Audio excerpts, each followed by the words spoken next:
Okay, I'm going to walk you through a repair and new construction to see if we can come up with something that'll work. This is not going to be a fountain or a bird bath because I don't have a nice big punch bowl for it. But what I do have are some pieces that I want to try to cobble together into something. Now, I just was able to get this piece at local St. Vincent de Paul. It was their blue tag 50% off day, meaning anything that had a blue tag was half off. It was marked $5. I got it for $2.50. I think it's going to be a great base. My only concern is it's not a real heavy glass for staying put on the ground that way, so I want to put another base below it. So here's what I'm thinking. I have to clean things up and get them ready. I've got a plate, Christmas snowflake plate. I think I had a couple of them, and this is the only one that really seemed to work for this. I want to take that as a better base for this vase. It's not exactly smooth on the bottom of the snowflake plate, so I'm going to have to be generous with my silicone. I'm probably going to put a bead on the rim, set it in place, and then come back perhaps after it dries and run another bead over it once again to just make sure I fill in the nooks and crannies. I don't really want to have water intrusion inside this one to have it fog up or create problems, so that's what I'm going to do for the base. Then I've been playing around with, okay, so what do I do from there? I've got this candle chimney, which I haven't figured out what to do with. And I thought, gosh, that really would look good. But I'm not sure where we go with that. That's awfully tall. I did think I could maybe take a clear plate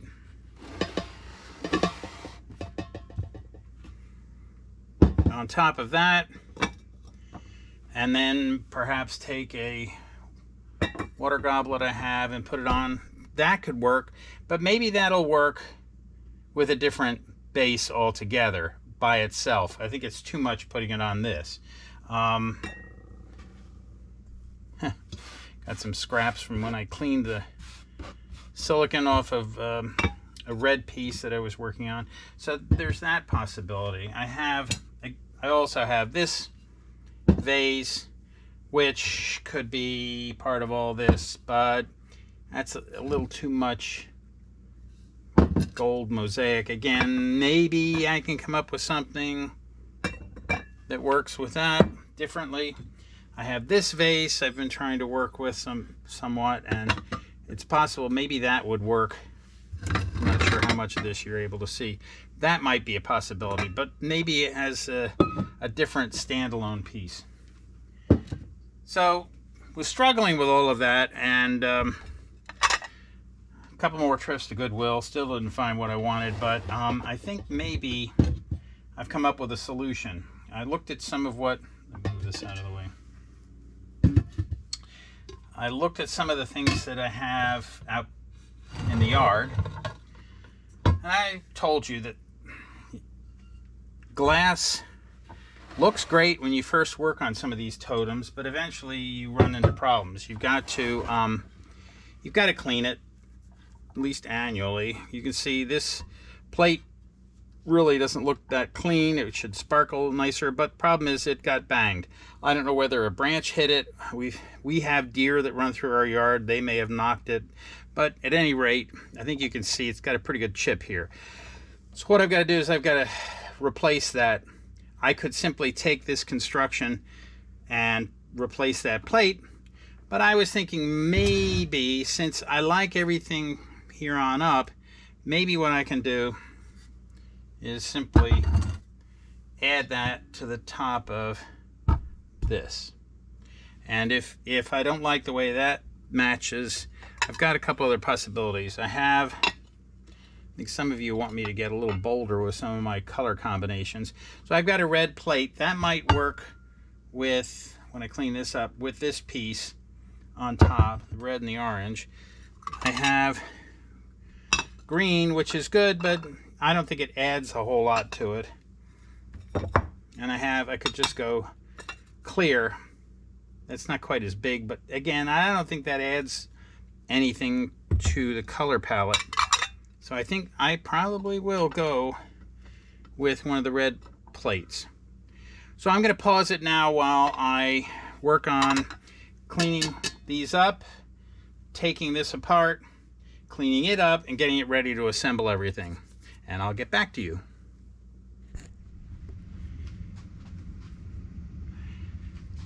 Now, I know I've told you a little bit about this before. I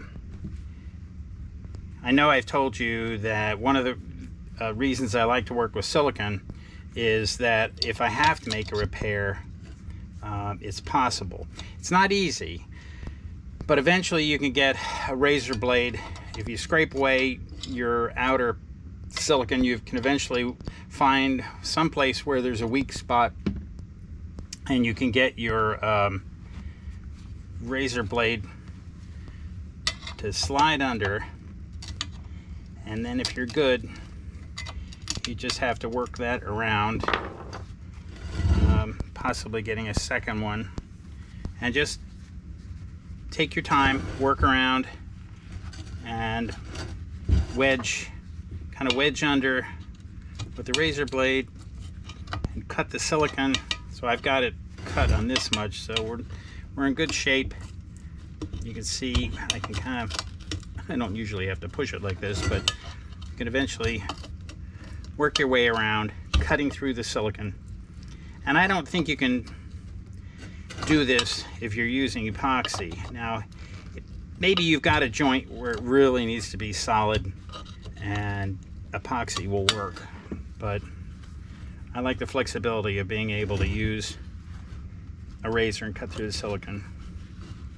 And it's a bit of a tedious process, so I won't stay here with it the whole time, but that's how we're going to work around, peel this up, and we will be able to reuse that piece.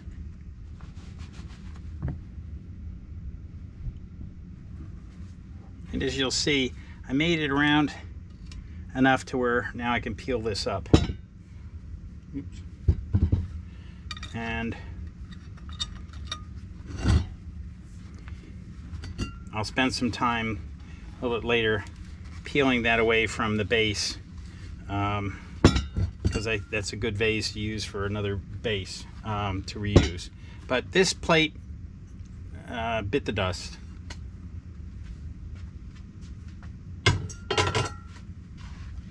And this piece we're going to clean up. I'll clean off the silicone, excess silicone that was there, so we can do a new seal. And we're back to what I hope we can do, which is take these pieces to rebuild a new base. I don't know how much of that you can see, but I think that'll work out nice. So let me clean up this intermediate vase a bit and we'll assemble it. Okay, I think I have things cleaned up pretty well. I've tried to take most of the old silicone off. There are still some lumps and bumps here. I should point out that if you're using anything that has mosaic glass on it, like this, usually the top, it doesn't always have a nice smooth upper rim.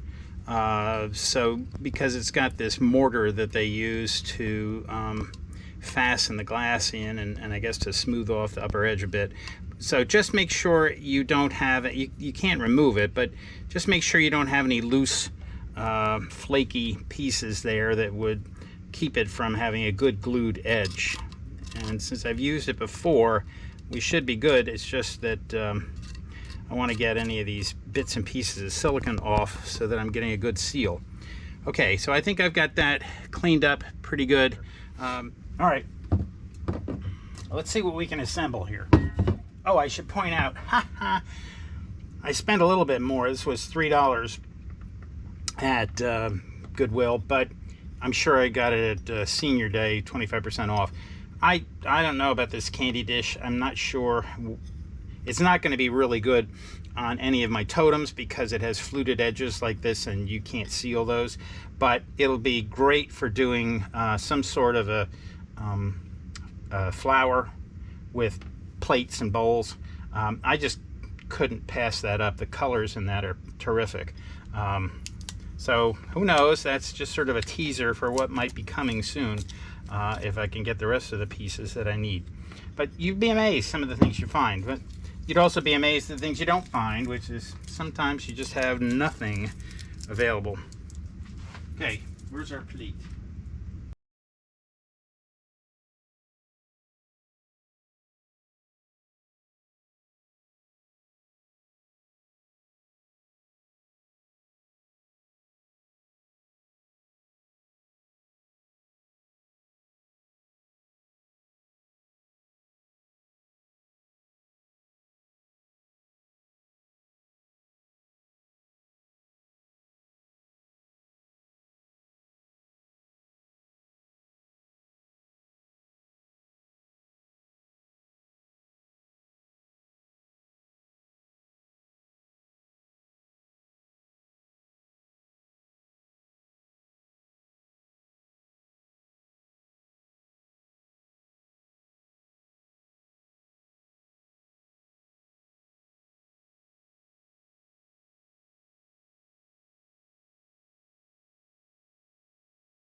Next step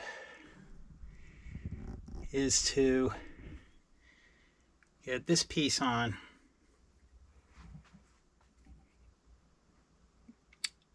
I have to thank you for subscribing, and I'm delighted that so many people are watching the channel. I've got over 1,000 subscribers, which means if I wanted to, and I'm not sure I do, I could set up some merchandise, but I don't know what that would be. I'm not about to start shipping this stuff out. So, all right, this might be tricky.